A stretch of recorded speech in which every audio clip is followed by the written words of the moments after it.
Look who came to school today, school today, school today. Look who came to school today, our friend Miss Mary.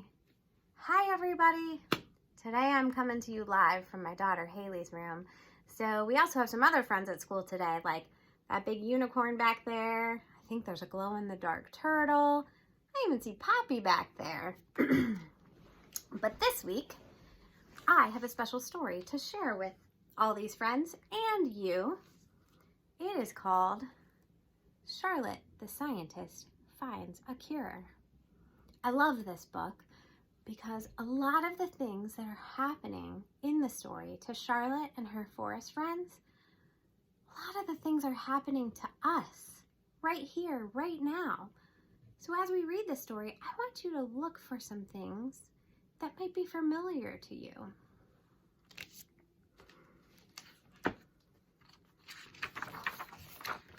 Let me see if I can get where you can see the pictures and the story as I read. This is Charlotte. Charlotte was a serious scientist. She spent her days doing research, performing experiments, and solving problems.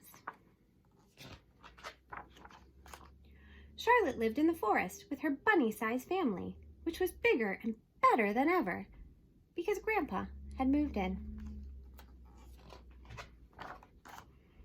Grandpa was wise.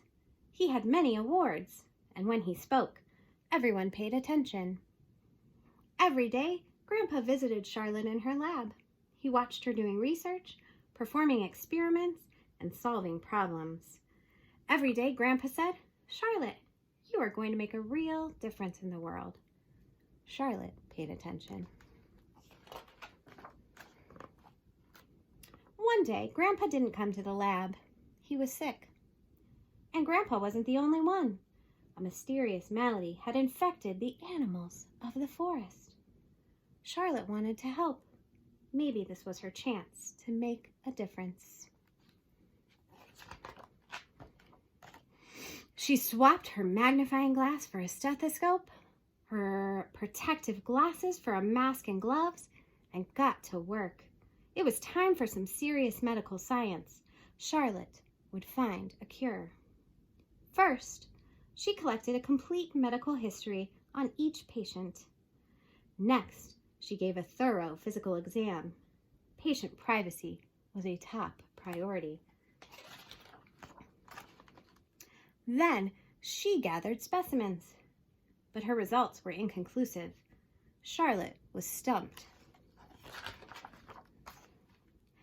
The infection was spreading fast, so she imposed a quarantine, but keeping bunnies in one place was next to impossible. The birds kept flying away, and skunks stinking simultaneously was proving problematic. Meanwhile, a team of doctors arrived to visit Grandpa.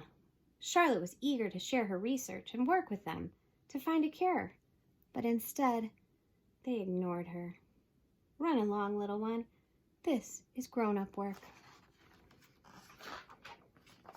Charlotte wondered if they were right. She was little, and the doctors were very smart. Maybe she should leave it to the experts. But then she remembered what Grandpa had told her. Charlotte, you are going to make a real difference in the world. She would find the cure herself. Charlotte dissected the data, studied the samples, and plotted out patterns. Soon, a curious carrot connection emerged.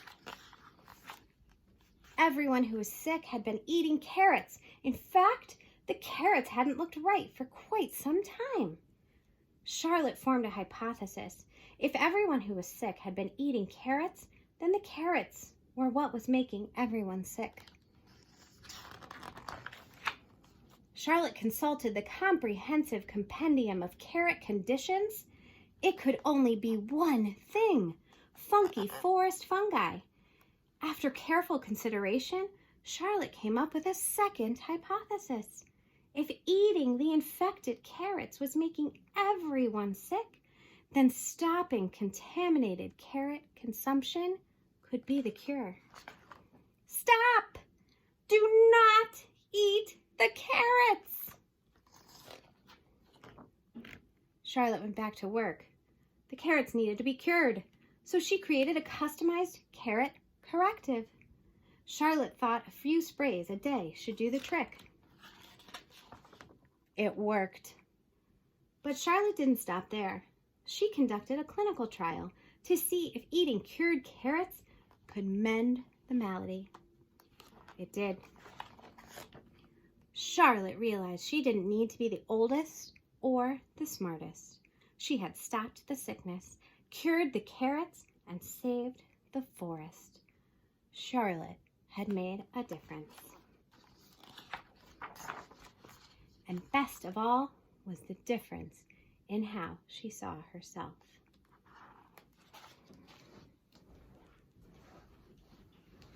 Charlotte did some serious work in this story to find a cure for the virus that was infecting her forest friends. And sometimes, even though we don't like it, it takes a long time to find a cure or to find things that can help so that we can all stay safe. So be patient, my friends. And guess what? Even though you are little, you can make a difference too.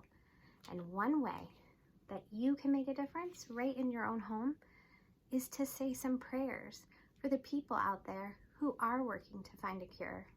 Maybe you could pray for the scientists who are searching and studying. Maybe you could pray for the doctors who are helping those who aren't feeling well. Maybe you could pray for your family or your classmates and pray that they stay healthy. And so your mom has been given a carrot, and I would like you to work with your mom to put your name on the carrot and share with us what you have decided to pray for.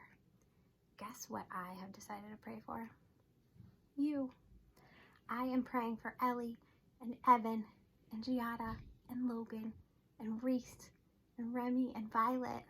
I am praying that you stay healthy, and I am praying that God will take good care of you until I can see you again. And I will see you again this Friday morning at 10 o'clock. Hopefully you will be able to join us on Zoom with one of your friends. I will be bringing my friend Clifford.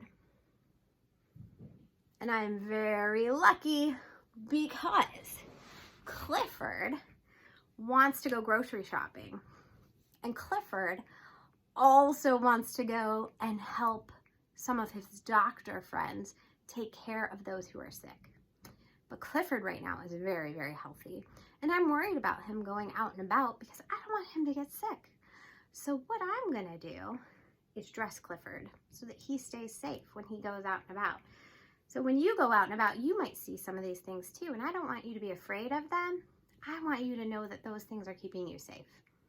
And I am lucky because Logan's grandma made a mask for me and Clifford too.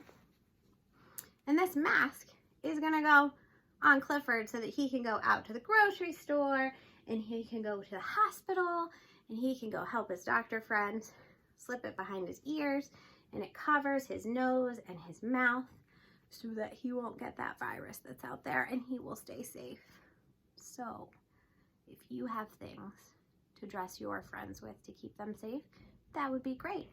Or maybe you have some doctor's tools at your house. I know that we have a stethoscope. Since Clifford's going to check up on his friends, he's going to put his stethoscope on. He's going to be ready. He's hoping for a vaccine so that he doesn't get sick. I'm going to give him a shot. And I'm going to take Clifford's temperature. This thermometer is a great thermometer because I can use it by checking, putting it in his ear. 98.6. You don't have a temperature, Clifford. I think you're good to go. So we will see you guys on Friday morning at 10 o'clock. Please take a picture of your prayer carrot and please bring a friend along so that we can meet them. I'll see you on Friday. Goodbye, everybody.